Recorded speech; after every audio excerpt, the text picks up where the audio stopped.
farmers are urged to be cautious when the water levels rise, especially along the river system, and remove livestock and equipment and away from the riverbanks. Communities are also advised to avoid fishing or swimming during heavy rains.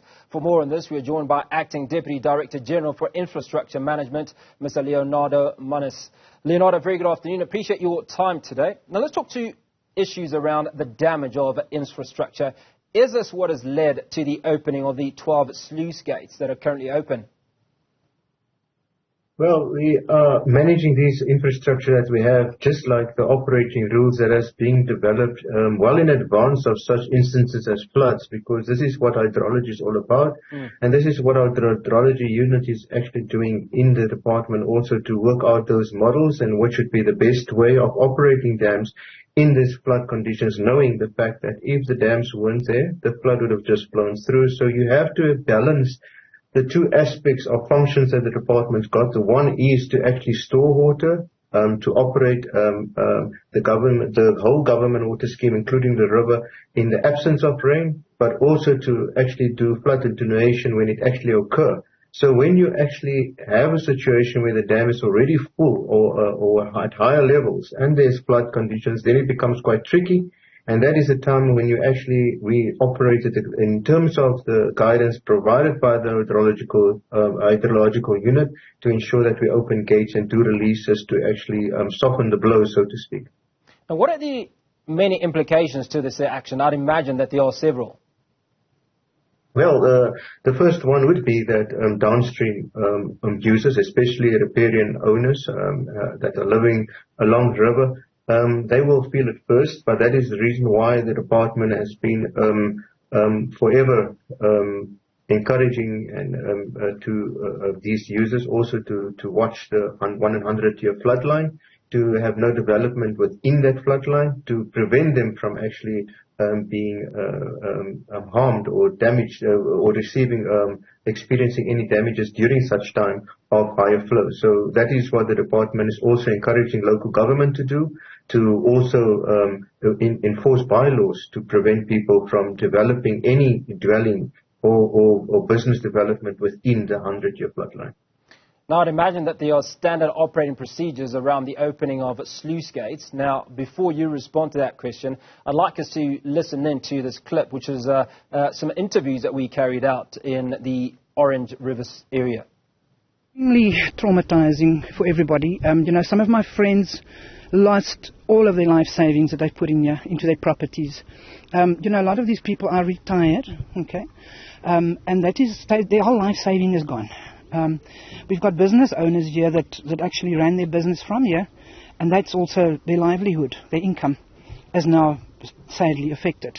So it's tremendous. It is absolutely tremendous. There are still vehicles stuck in people's properties because there was just not sufficient time to remove the vehicles from the property before the water actually came up. I'm very disappointed in the Vaal Waterworks. I don't know who runs the sluices from Barrage, Bloemhof and Vaal Dam, but seriously they've got to have to look at the communication of the sluices. If they give us safe enough, yes, we all want to stay next to the river, we know what the consequences are, but if we get proper warnings, they can't tell me if it's rained now for 2 days, there's going to be so much amount of water coming. If there's proper communication between all the dams, I'm sure this wouldn't have happened. So those reactions are actually coming from residents who live along the Vaal River, Leonardo, and I'm sure you listened in and heard what they had to say. Is it your responsibility as Director General, or certainly somebody within your camp, to alert those that are downstream? Has enough been done, do you think? Yes, of course, it's our responsibility to communicate, but there's also channels of communication, and certainly the department doesn't communicate to each and every person living along the river. But of course, we are communicating with the authorities that take responsibility in actually taking the message forward. If such is happening, then we have to review those who take responsibility for further communication, because we have been communicating with local authorities as well as user associations.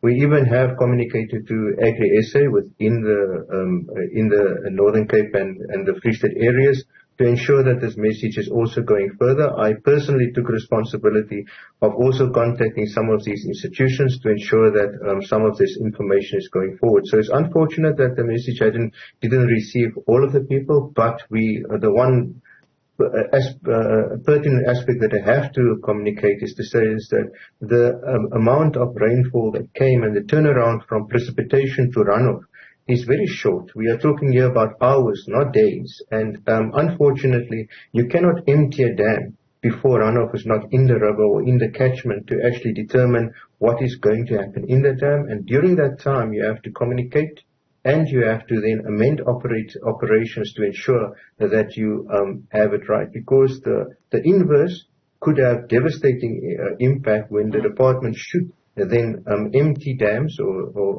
and there's no rainfall then eventually falling in a specific catchment, and that would also have devastating impacts on more people who are depending on the water for their livelihoods, their economic development as well as domestic use. And that is the reason why you have to have that finer balance in terms of what it is. Now, unfortunately, the trends of the past seems to have lesser impact in terms of decision making due to perhaps the higher frequency of these events that is coming at this point in time, and that might be due to climate change as we suspect, and that is the reason why the department is taking hands with academia. The University of Johannesburg is facilitating this with various universities in the country so that we can take hands with them to also make sure that we develop new models as well as with international partners that we are doing also in Limpopo, so that we can amend our models to also see how perhaps we can improve. But at this point in time, we have done what we could do within the aspects of what we are allowed to do. So will you be investigating this issue to establish what transpired and if those communication channels were opened at the time that they should have been opened? Definitely, we will do that. All right, now let's talk about, you've talked about the amount of time that it takes from the dam flooding to the need to then open the sluice gates. Now, as an example, a few days ago there were 10 sluice gates that were opened, and then a few days later we learned that there were 12, so an increase in 2. What would that time frame have been between the time that you opened the 10 to the time that you then had to open a further 2? Well, that is not, that would have been in terms of a 6-hourly review in terms of what is happening upstream of the dam. Like, for instance, we're currently looking at what is happening at also in the catchment together with the tributaries into the Vaal, together with what is actually downstream of the Vaal that's going into Bloemhof Dam. And that information actually gives us now the understanding that we have to increase the outlet from Bloemhof Dam to 3,200 cubic meters per second as from 4 o'clock this afternoon. So as I can tell you is that we have 6-hourly reviews in terms of what we are having on the ground and what is coming through the upstream measuring weirs. As I can tell you now that at this point in time that we sit with the Gerrit dam at 108.7%, but our indications from Olivehall North that we are actually then measuring there in the system and the tributaries that's coming into the Orange River is that there's an increase in flow, which means that even though we're not controlling the flow that goes over the Gerrit dam because it's an uncontrolled spillway, we understand that there's increase expected in the Orange River as well, and that is not due to any human intervention. That is rainfall. Okay. Now, floodlines are part of the conversation when those within the immediate vicinity of rivers and dams construct their homes or other structures. Talks about what are floodlines and how do they impact us? Well, floodlines are something that is static in terms of the topography of the land that needs to be determined when you actually going to erect any permanent structure. And we would really encourage owners of businesses as well as riparian users, as I said before, to actually take note of where these floodlines are, because any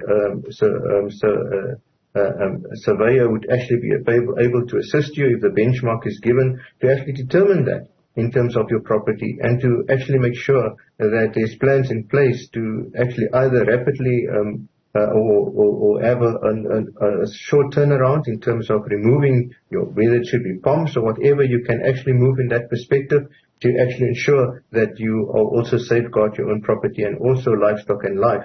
And that would be required. And unfortunately, within our urban areas, you always find that the most vulnerable, those who are living in informal settlements, sometimes would settle in areas that are within floodlines and makes them even more vulnerable as far as the rainfall season is concerned. And that is worrisome, and we're also working with our local authorities to determine these floodlines in the localized areas to prevent further loss of life and in terms of the loss of also property.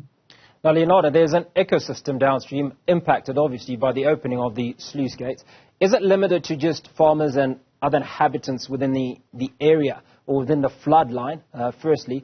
And secondly, again, that question around communicating or the means of communicating with those that are downstream from the Vaal River or the Orange River. As you've said, you are expecting more rain. Well, the first thing that I would have to say in responding to your question would be that it's not only limited to those who live next to the rivers. It's also perhaps having impact in terms of inconvenience to those who have to cross low river crossings. We've ever really ask people not to cross these motorways if it's unsafe, because that can cause loss of life, and we are very much concerned about that. So that would be really communicated to them. In terms of the impact that is downstream, yes, there could also be an impact even if you're far away from the river, and the abstraction point of a municipality might need to be moved or would not be in an operable state at that point in time. You could have a situation where we have they call a drought within a flood season. It's because of the fact is that people cannot abstract the water, but we have worked with municipalities for them to understand that this is not happening for the first time. It is happening now for many times, and the frequency at which it's happening it's much higher. And as I said before, we understand that the climate change is having that impact. But the one thing that I have to reiterate is that we will have to exercise the communication with the authorities that we are doing so to ensure that those who have really been impacted, that should not occur again. Now, this one is really about me, or people like me who like to fish. How are fish and other species that inhabit these waters impacted? Well, obviously, a higher flow, obviously, are disturbing the biota also in the river. But at this point in time, since I'm not a fisherman, I don't want to express myself in a field that I'm not really expert in. But I would say that if you're a fisherman, please just stay away from the bank of the river, that you're not taken away. All right, well, before we let you off the hook, how can one safely harvest this abundance of water without endangering their lives? Obviously, we're talking about instances where people have no water, but there is an opportunity to harvest some of this rainwater and maybe even water that's that's not within the danger zone, if you will. Well, the first thing that we can do, and which is never a bad thing to have, is you have a rainwater tank at your own yard, to actually make use of the catchment of your roof, to actually have some water that you could use for your own domestic use, especially for gardening purposes, because we're moving now to a time when one would like to discourage people of having high water usage for gardening purposes. So if you can use the rainwater being captured within a rainwater harvesting tank within your own property, that is always encouraged, because that we have learned, we can see in the rural areas, especially in the Eastern Cape, that is being done as a general practice, and it's a good practice to actually duplicate even in the urban areas. That was Acting Deputy Director General for Infrastructure Management, Mr. Leonardo Manus. Appreciate your time this afternoon.